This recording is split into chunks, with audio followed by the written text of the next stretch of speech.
Yo, welcome to Spectator Sporting. I'm Zach Roach along with my partner, Mr. Adi Wally. We got a big time boxing show for y'all today. You know we talking boxing. We got Byron here to come school y'all, and I got a feeling this show is gonna produce a lot of fireworks. Make sure you go on YouTube, subscribe to that Spectator Sporting page, like, comment, subscribe. We love the TikTok comments. Keep them coming, man. Appreciate that. And if you're in your car, go ahead and listen on Spotify. The fight finally arrived. The fight finally happened. We got William Zepeda versus Shakur Stevenson. Shakur Stevenson, a 28-year-old southpaw from Newark, New Jersey, aka The Bricks, defeated the 29-year-old southpaw from Mexico, William Zepeda. With a 12-round unanimous decision victory, Shakur retains his WBC World Lightweight Championship, improving to 24-0 with 11 knockouts. William Zepeda suffers his first defeat, falling 33-1 with 27 knockouts. Adi, we saw a lot of action. We've seen Shakur, probably the most action we've seen him in a fight, where as far as he's punching back and, you know, and fights to somebody. What was your thoughts on this fight? Yeah, well, Shakur Stevenson took a lot of undeserved criticism for all that too much running that occurred between Canelo Alvarez and William Skoll and Devin Haney versus Jose Carlos Ramirez, okay? And all of this Tom and Jerry talk, okay? Turkey Al-Sheikh was saying he don't want this Tom and Jerry type fights going on. And then you saw Shakur wearing the Tom and Jerry hat. He walked in with that. He really embraced that criticism, and also there was talk about shrinking the ring to prevent the running. But Shakur Stevenson don't run that much. He does not run. Okay, and actually Dimitri Bivol runs a lot more than Shakur Stevenson. Yeah. And you don't see him getting criticism. But he's the right color. So, I mean, Bivol moves around a lot, man. And you know, I'm not hating on it. I like it. I call it good footwork is what I call it. Okay? Absolutely. It's great boxing. That's what it is. Absolutely. Yep. And so Shakur Stevenson was highly offended by all this running label. So for the first 5 rounds, he switched his style up, okay? And in the 3rd round, Shakur was in that corner, and William Zepeda nearly knocked him down with that power running. I don't know what happened, but he got shot. He got smacked right there. I ain't gonna front. No, he did. That was a good shot. He was off balance and everything. It looked good for Zepeda. Okay, right. His eyes closed. It was a real nice highlight for him, man. You better say that, okay? And in the 4th round, in round 4, Shakur was spending too much time in that corner as William Zepeda was doing his usual 10 punch attempts per second. Okay, this man just can't stop throwing punches, all right? And I was getting nervous for Shakur Stevenson because we all saw what happened to the guy who still should be the champion, Alberto Puello. Yeah. Okay. Robbery. He got robbed against Subriel Matias. All right. The man was moving around, and Matias.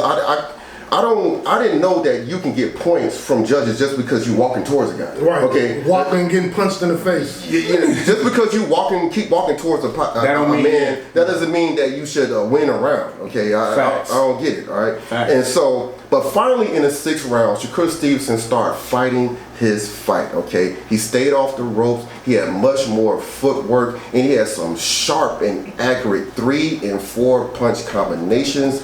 And you don't see this much. The man connected on 52%. 52 effing percent. 52% of his punch attempts. I mean, you do not see that a lot in boxing. The guy, not only is his defense really good, he's a sniper. Okay, this guy is highly accurate. And now, it was a good start for William Zepeda. Oh. It was a good start for him. I'm telling you, man, it was a good start because after that first 5 rounds, I was getting nervous. We saw the robberies that was going on that night. Yeah. Okay. You just never know. Because Zepeda kept putting the pressure on. So but it was a good start. But in the last 6 rounds, I only gave Zepeda round number 8. I only gave him 1 round. That was round 8. So Shakur closed the fight in very excellent fashion right there. No, Shakur definitely, like, you bring it, the best thing I liked about the fight from Shakur, I know you don't think he got rocked, but he definitely got rocked. He did not get rocked. In that 3rd round. But the way he responded to that, it kind of reminded me of the Mayweather-Mosley, when Mosley kind of popped him, you know what I'm saying? That was a way cleaner shot. It made him slip on the ropes, whatever it was. That was in the middle of the ring. Whatever happened, he got hit right there. But 5 seconds later, he started responding. He came off that rope with a vengeance, and then for the rest of the fight, it was just like it was fun to watch, Byron. So going into this fight, now you've seen the fight. What's your thoughts on this fight? Let me tell y'all something. I told y'all Zepeda was a tomato can with a nice wrapping. He was a 84 Toyota Camry, but he had a Lamborghini wrapping on it. 33-0, 27 knockouts. You don't get participation trophies in boxing. And I will agree with Adi when I said we both watched this fight together. There were rounds that I gave William Zepeda, but I gave William Zepeda those rounds only because of the judging that we were watching in the past 2 fights. He did not land any clear effective punches. He did not. Everything that he landed was in volume. As Shakur Stevenson, who did something that he's never done in his career, and is listen to you dumb, moron, idiot, don't know shit about boxing stands.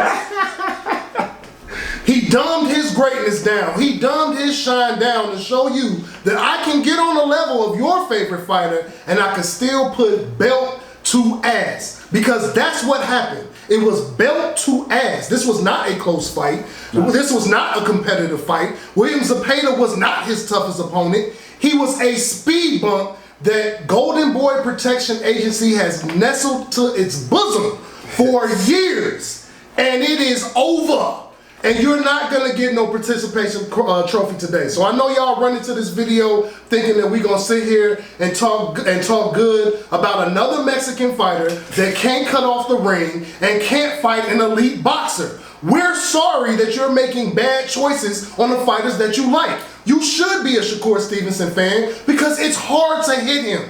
And if Shakur Stevenson would have fought the fight that I knew for him to fight and the rest of his fans knew, then guess what? My 10-round knockout would have been a lot more relevant because he would have got hit a lot more. And it has to weigh on you, just like in the Santos fight, where you're swinging and you can't hit this guy. Yeah. You taking everything you can and you can't hit this guy. I was not impressed with William Zepeda. Putting his head down, chucking in punches, and getting tattooed whenever Shakur Stevenson wanted to. No, this was not a close fight. No, you're not going to come here and get your wounds licked. You are trash. You pick trash fighters. Shakur Stevenson never was a runner. And I'm sick of this BS bigot rhetoric that is dogging out these talented black fighters. And it don't have anything to do with him being black. He's just talented. He's a 3-time division champion at 28 years old. He's a silver medalist in the Olympics. What is not to like about Shakur Stevenson?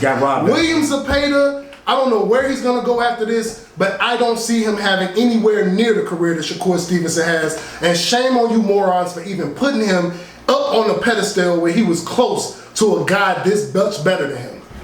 Yeah, I said it. And my cholesterol is down. Hey, listen, whatever the Shakur show improved yesterday, it was fun to watch.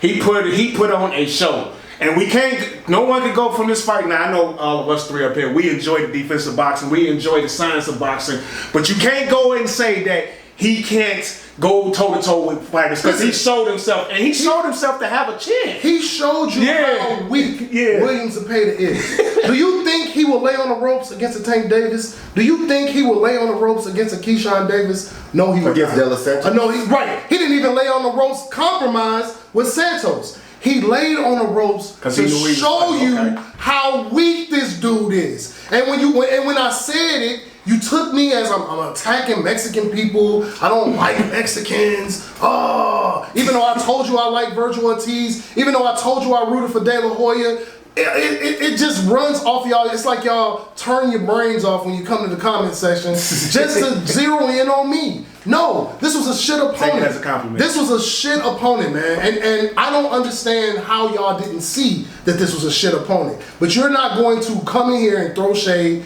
because a knockout didn't happen. Because to me, getting knocked out is one thing. But getting your ass whooped for 12 rounds, thoroughly getting your ass whooped for 12 rounds is a much worse fate than a knockout. That's just my opinion. So Zepeda got absolutely bomb rushed. and we need to focus on that fact.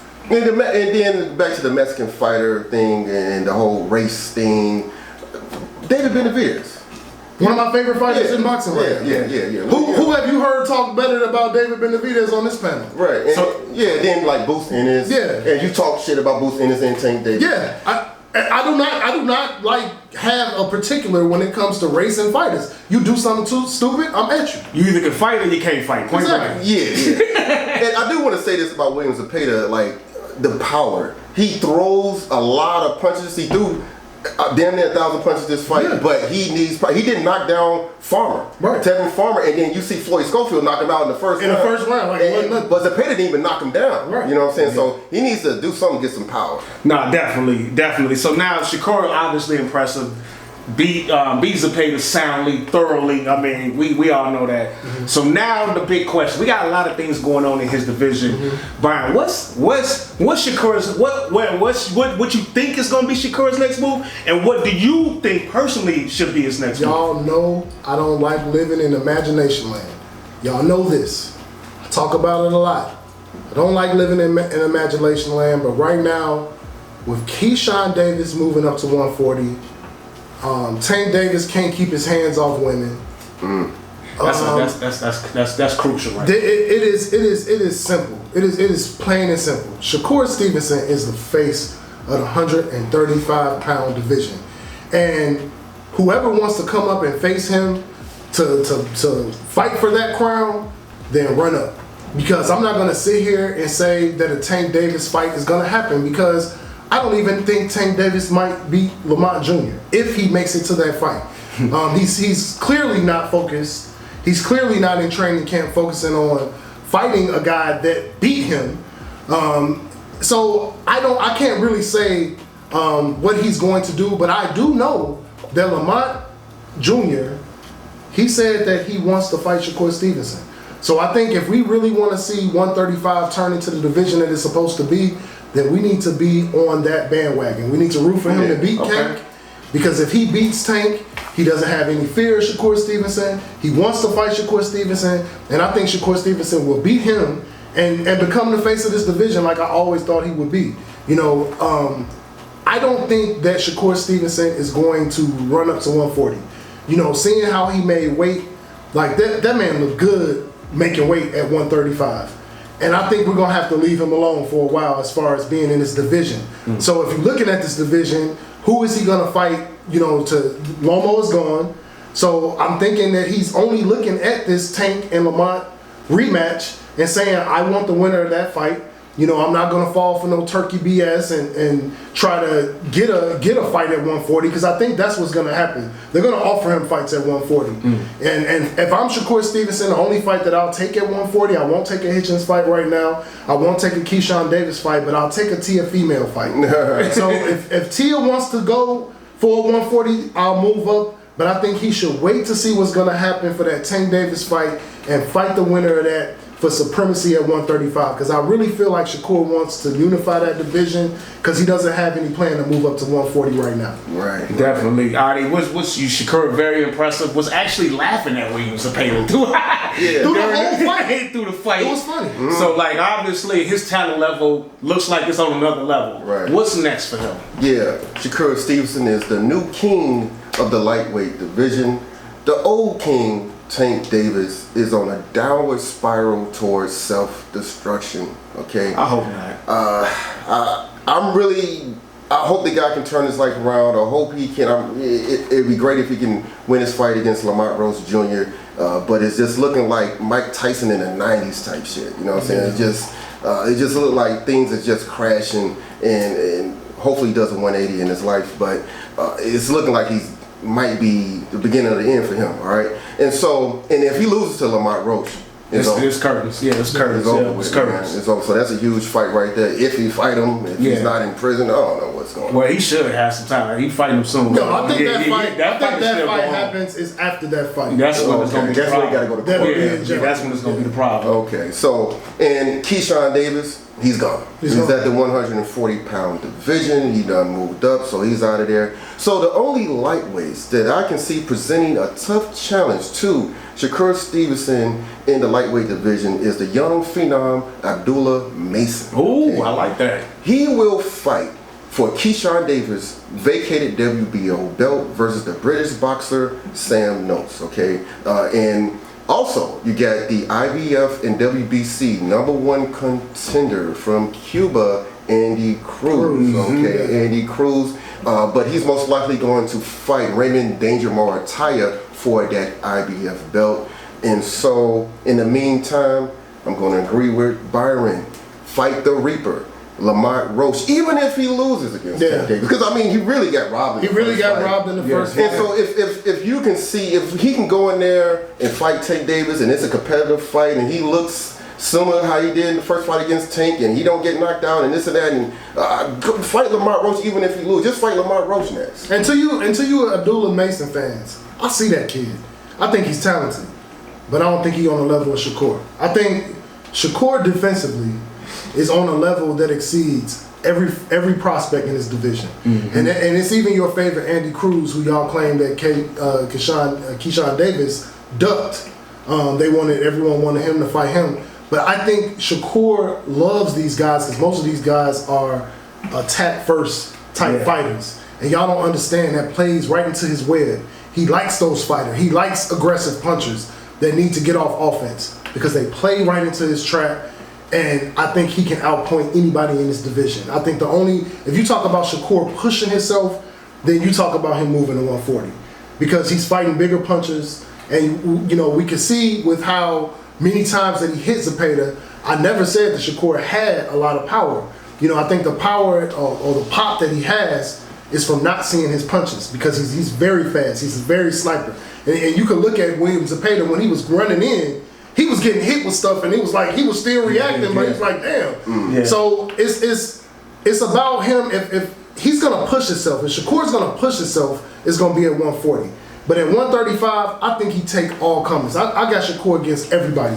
With Keyshawn Davis out of this division and Tank kind of a big question mark, Shakur over everybody. Well, yeah, Abdullah Mason's only 21 years old. He got some, maturing to do. They got some maturing to do. He got to get into some more fights. Yeah. And I don't want to hear about Holyfield. Because I don't want to hear about shout out to Shakur Stevens. I mean, he was fantastic against William Zepeda. He took a lot of shit, man. Yeah, so he showed and proved himself. Whatever he had to show, Brian been telling us from the jump how cold this dude is. No, I'm going to give my brother his due. Tion as well, too. My brother Tion is the first guy that brought Shakur Stevenson to my knowledge. I was a fan ever since I started watching his fights. Yeah. Shout out to my boy Tion. No doubt about it. But let's talk about the loser of this fight. William Zepeda suffered his first defeat falling to 33-1 Adi.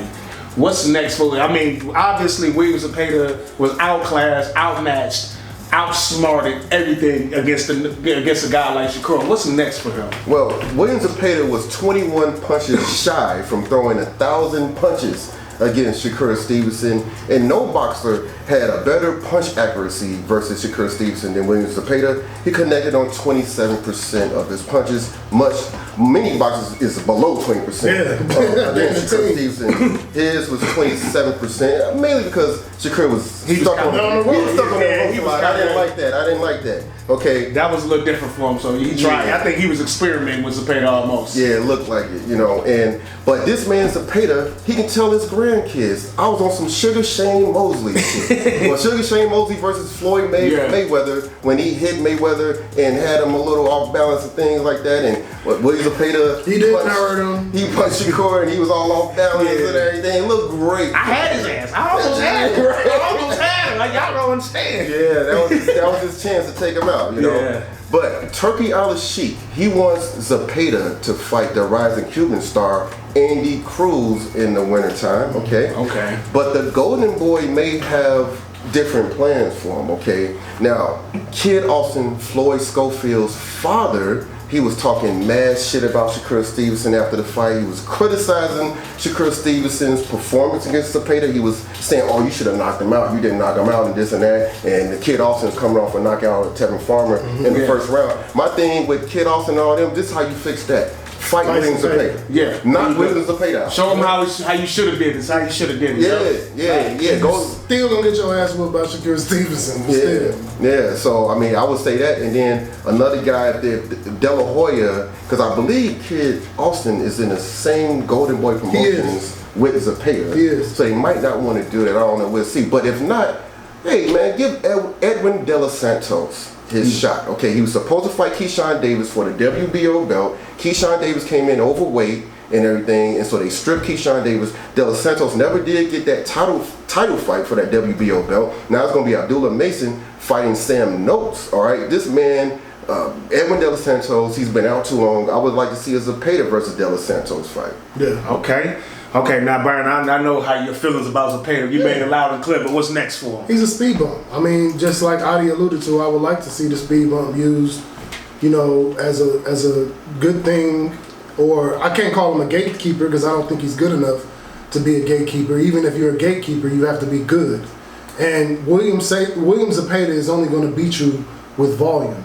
And I think big punchers will feast on him, and even to Adi's point about Kid Holyfield fighting Zepeda, that would be a good argumentative point, to set up another fight. But you ran from him the first time when he tried to, he actually, Shakur was like, you called him out, and Shakur was like, cool, let's go. Right. So I just don't, looking at William Zepeda, looking at how he generates his offense, something major has to change with this kid for him to be relevant at 135.